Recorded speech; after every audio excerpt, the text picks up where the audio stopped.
2:45 in the glorious morning. We are headed to Pikes Peak Mountain to practice for the Pikes Peak International Hill Climb. We have to be on the mountain early because the race association shuts down the mountain just for the competitors for 4 to 5 hours. And so we need to be able to practice and get off the road before 8:30 when it opens to the general public.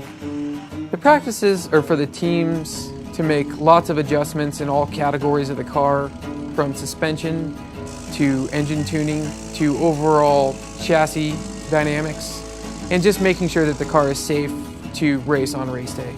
It's also for the drivers to learn the bumps, the dips, and the turns in the road, because it's different driving the road at 30 miles an hour as opposed to 130 miles an hour. Our goal for practice is just to make sure that the car is running the way that we want it to be running, based on the variables that we see on the mountain, temperatures, altitude, and also to make sure that the driver is comfortable and that he's happy with the performance of the car. For practice, we're going to be able to see some great cars. We're going to see a bunch of different types of cars, from open wheel cars to full electric cars, stock cars, and everything in between, including the time attack cars, which our cars fall into. Okay, we're back at Pikes Peak testing. We've done quite a bit to the car since the last time you saw what was happening. We completely gutted the interior, put in the safety equipment, the roll cage, pulled out other components of the interior that weren't necessary. We've also put in a communication system, so I'm able to talk to the pits when I'm up on the mountain. You know, removed all the airbags, which is mandatory for a safety reason. Fire extinguisher, which is handheld. You don't have to have a full fire system. Here we are at Pikes Peak practice. We've got the access port rigged up, ready to log every single run we make. This car is currently running a Stage 2 OTS map with added ignition timing for the 100 octane that we're running. We're going to send David up the mountain. I'm going to log everything he does. When he comes back down, we'll make changes, reflash it if necessary, and send him on his way.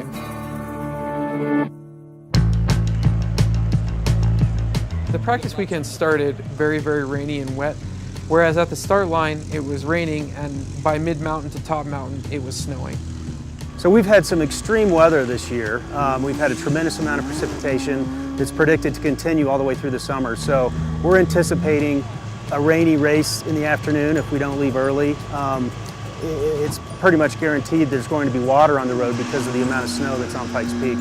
Well, rain serves as a treacherous impact because it makes things extremely slick. I mean, on race day, you might have some vehicles that might drop a little bit of fluid or something. So with moisture on that, obviously it turns into a really slippery course. Because of the weather, we weren't able to see the data that we would typically like to see on a normal weather day.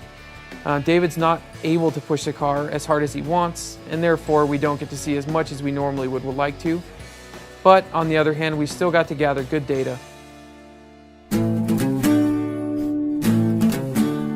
So I've run this race for many years, and I continue to practice it and take advantage of the private test sessions because, number one, I'm in a different car, number two, the surface is different, and three, weather conditions are different this year. So you have to be able to experience what it's going to be like, you know, with your combination of vehicle, road conditions, etc. So, you know, anybody that tests a great deal here, as Roger Penske says, performance brings results. So, you know, as the COBB people need to test and tune the car, you know, I need to test and tune my skills and my reflexes and my car interpretation and explain all that. So, got to do it. It's just part of the deal.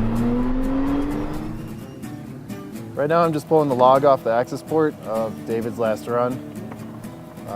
I'll go through it while he goes up on his next run and make any changes when he comes back down again. Nothing really jumps out at me as being overly excessive. Temps are good. Car seems very happy. Big things I'm looking for are ignition timing, retard. That's these little yellow dips here. This is the sum of all 6 cylinders, so it's only a negative 1.1. So everything power-wise, I know you didn't really. No, it was fine. We were trying to scrub these reins in a little bit, okay. and because the track's always bad the first run anyway. Gotcha. So power was fine. I mean, Okay, it felt. nothing. No, I didn't notice anything. I mean, I never got to run it that hard yesterday Okay. because of the rain. So this run should give a better feel. Okay, I got some good data. It looks good so far. I'm going to go through this while you go up on the next run. Okay. And then I'll make changes After that. for the third run. Okay. So the road on Pikes Peak is also unpredictable because it changes in the way it has bumps and curves and this and that. And that's due to the permafrost below the pavement. So it melts, you know, maybe within a week, obviously by the sun hitting the black tarmac, and can actually make the asphalt move up and down. So the bump last week might not be there, but there might be 2 new ones. So, you know, you need to drive it a lot to truly understand it, and every year it's different. David just finished his second run here, so I just am pulling the data log off of that run. I didn't change anything from the first run. This run was a little bit more aggressive, so the data should be a little bit better. So after looking at the data from the last 2 runs, I noticed they could use a little bit more timing. The knock-sum corrections are very low, so try to throw another degree or 2 in it and see what the time does, the time changes. Other than that, everything looked good. Just gonna let him go up for the 3rd run for the day and compare times. So how'd everything go today? Everything looks good. The AP data logging worked great. You know, very little timing corrections. Car seems very happy, driver's very happy. You know, best time today in our class, so things are going very well. Awesome. Yeah, David said the car's running really well, so you know, I think it's a great calibration for the race. So this, after our first day of testing, second day, actually, we're very happy with the car. I mean, the COBB has done a fantastic job tuning it.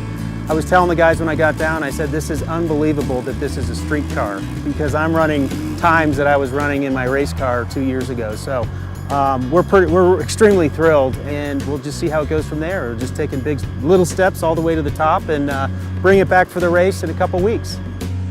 We're very happy with the results from this weekend's practice. The calibration that we tested in Pueblo a few weeks ago performed as we expected, and we only had to make a few minor adjustments like timing changes. There's been a lot of development to get this calibration to work as well as it does. It's been tested all the way from sea level to 14,000 feet, and now all that's left is to run the race.